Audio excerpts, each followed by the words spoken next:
A probabilistic theory of intelligent design gives fields for directed search over discrete assembly space. This project was completed by Ellen Cappo, Humphrey Hu, and Sasanka Nagavalli at the Robotics Institute, Carnegie Mellon University for Statistical Techniques in Robotics, taught by Professor Drew Bagnall. The process of designing structures may be viewed as a search that explores the effect of choosing, adding, and removing components in the structure. Thus, the design process can be viewed as forming a path through the space of possible assemblies. We refer to this as the assembly space, where each configuration of components is an element in the assembly space. Here, we illustrate the thought process of a designer considering different options for the structure and construction of a bridge. Beginning with a particular configuration, the designer can generate successor configurations by introducing variations in the bridge structure.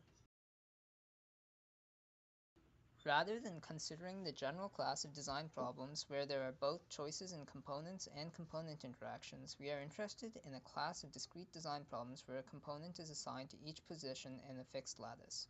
Local interactions between components are governed by the structure of the lattice. For a fixed lattice, each position has a fixed set of neighbors and a fixed set of local interactions. Examples of design problems that fit within this framework include building houses in Minecraft, city zoning, building structures composed of small magnetic spheres, and modular self-assembly.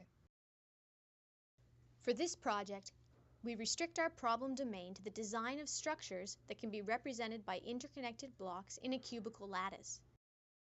Given three block classes, full, half, and empty, we want to sequentially construct an assembly with the desired set of properties.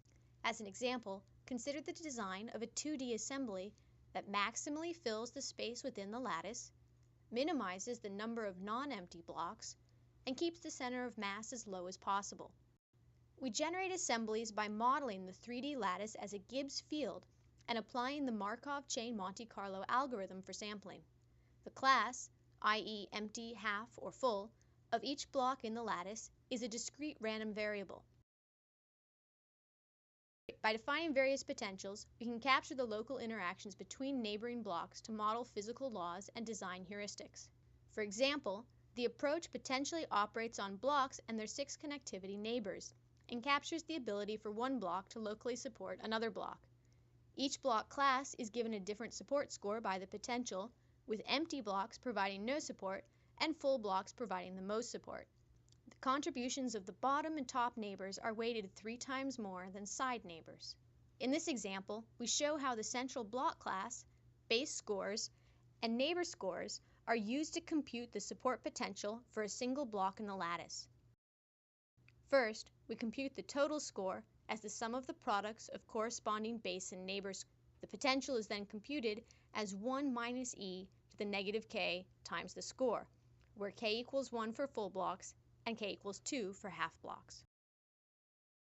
This video shows the growth of a 2D assembly when only local potentials are used. This can lead to infeasible assemblies. In this yellow box, we see 2 blocks supporting each other but floating in space. Thus, we have motivation to not only capture local interactions between neighboring blocks, but also global interactions throughout the whole assembly. We propose and test 2 methods for influencing the growth of the assembly as a whole. The first method to influence assembly growth is the addition of obstacle potentials. These obstacle potentials discourage the sampling of non-empty blocks near the obstacle region, enabling a designer to specify regions of the lattice where assembly growth is undesirable. Here we see a 2D assembly growing with an obstacle potential at the center of the lattice. Notice that the assembly grows around the obstacle, filling the surrounding space instead.